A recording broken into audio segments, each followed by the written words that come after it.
An absolute honor and a privilege to be the senior officer of the 22nd Missile Squadron, aptly known as Killers for its daring exploits in the 1971 war.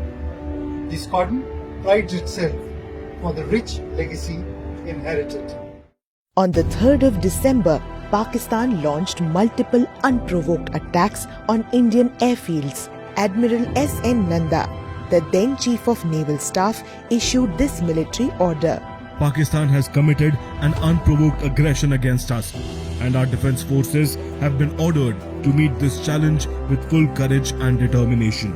My objective is to search and destroy Pakistani warships, and along with sister services, to inflict maximum damage on the enemy war machines. No sacrifice should be too much for us.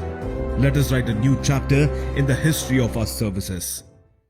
Operation Trident, the brainchild of Admiral Nanda, was launched in a veil of secrecy. Only concerned officers were briefed about further plans. On the night of the 3rd of December 1971, two missile boats of the Osa class, Nipat and Veer, manned by the now highly trained Indian crew, were pressed into service. These boats were small, fast and deadly. Each carried a complement of Soviet-made Styx missiles. They were towed from Bombay to Okha in Gujarat to conserve fuel. Cloaked in silence and secrecy, they rendezvoused with Nirkhat, which was already lying in wait at Okha. It was now the 4th of December, and at 2200 hours that these three boats, flanked by two corvettes, headed northwest in an arrowhead formation, with K-25 being in the lead. The boats followed each other in absolute silence, with their only markers being the wakes left behind by one another. Operation Trident was thus executed. Absolute radio silence was observed. If anything was to be communicated, it was done in Russian, a language alien to the enemy.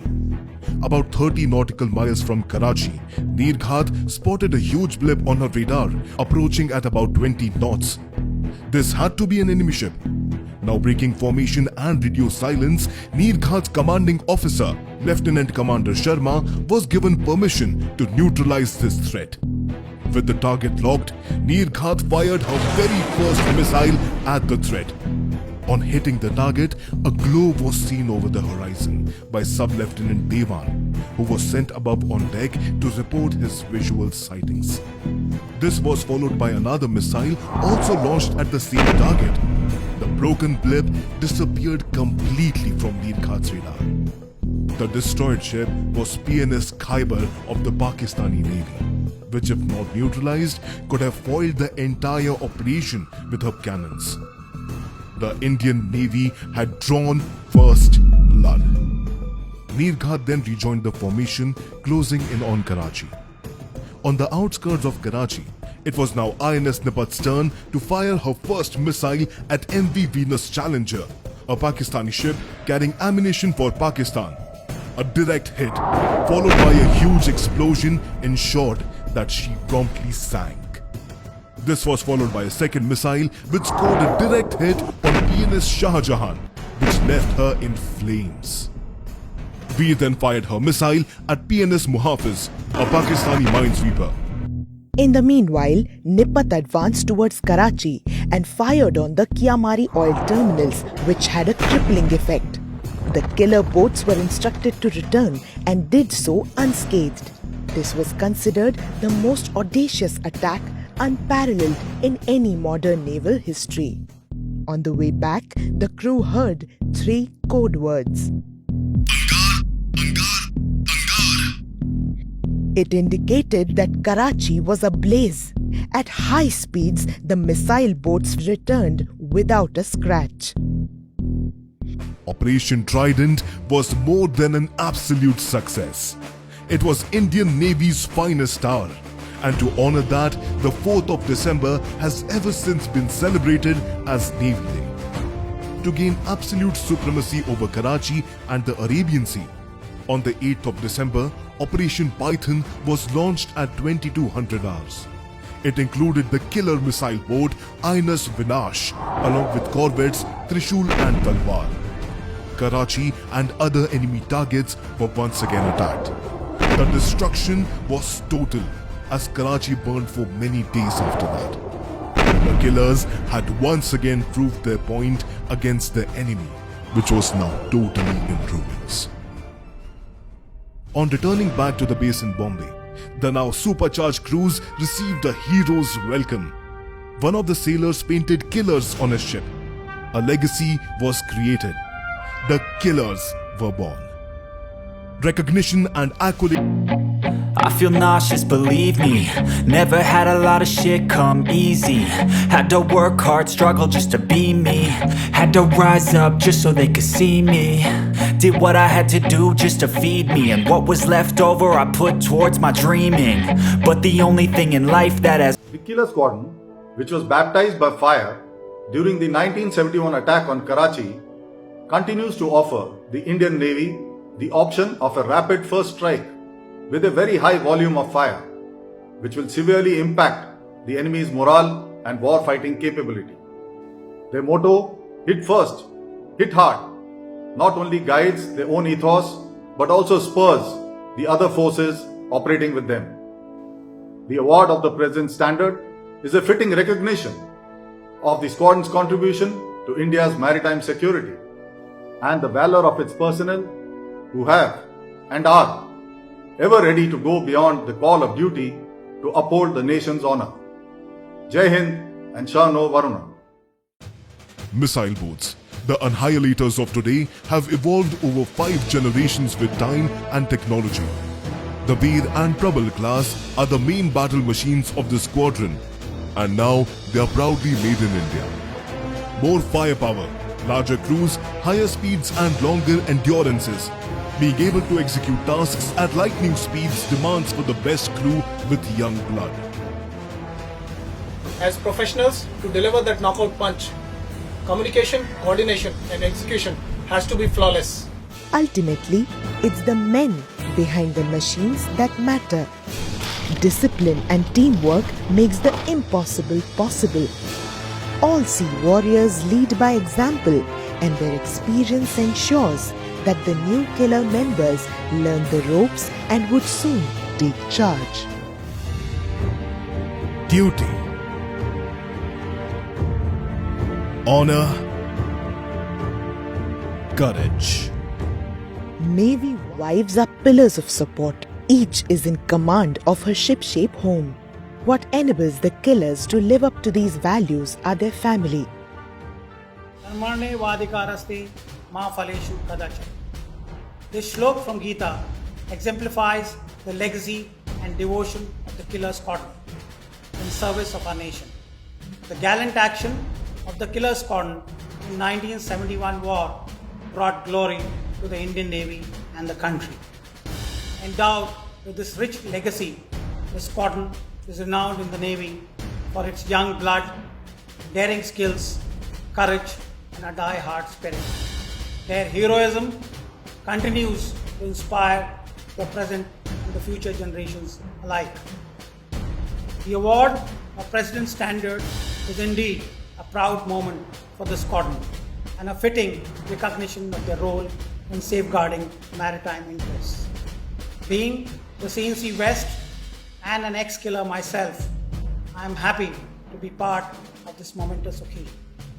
I congratulate the killers, both past and present, for their untiring service to the nation.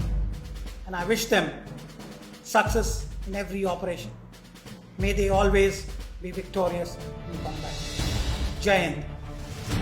The engineers provide phenomenal power to accelerate these war machines to exhilarating speeds.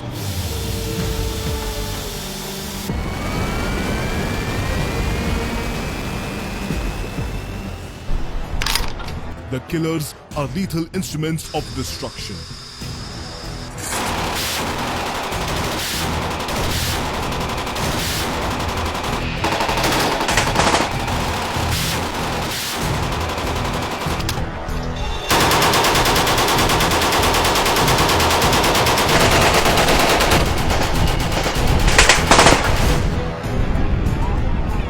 They are fully capable of piercing enemy armor and delivering that fatal blow.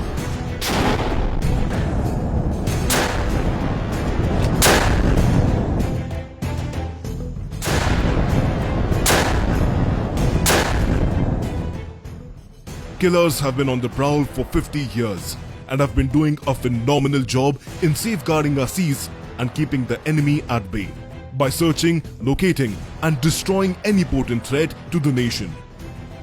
What we do here gives us our name, the Killers. I make sure our missiles hit first and hit hard. Bridge ops room, unidentified contact detected on bearing 130, 40 nautical miles. Jane, sir. Missile number 3 ready for launch. Permission to launch, sir. Approved. Launch missile number 3.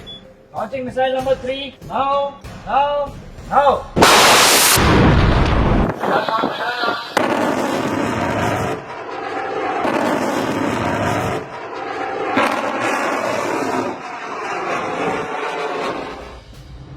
The K-22 Squadron embodies the noblest qualities that a sea warrior and his combat platform bring forth to battle at sea. Offensive spirit, daring, speed, stealth, surprise, audacity in action, all this shines brightly in this valiant squadron. The nation remains indebted for their role in taking the battle to the adversary's home from the seaward side and shattering their morale. As Sir Edward Hamley commented on seeing the colours of a unit, a moth-eaten rag on a worm-eaten coal, it does not look likely to stir a man's soul. It's the deeds that were done under the moth-eaten rag when the pole was a flag, a staff and the rag a flag. Being awarded the prestigious President's Standard on completion of 50 glorious years of the 1971 Karachi attack is an apt tribute to the squadron's achievements under fire as well as the commitment towards defending our country. The squadron has evolved in quality, capability and lethality over the years.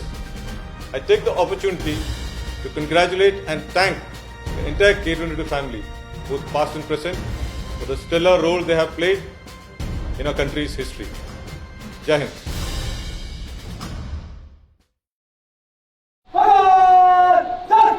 An impressive ceremony for the award of the President's Standard to the Killer Squadron was held at the Naval Dockyard on the 8th of December 2021. This included a ceremonial guard of honor for the Supreme Commander, followed by the solemn ceremony of the handing over of the President's Standard to the Killer Squadron. The ceremonial function also included a scintillating display of continuity drill by the members of the Killer Squadron. This was followed by an enthralling operational demonstration showcasing the combat readiness of the Indian Navy.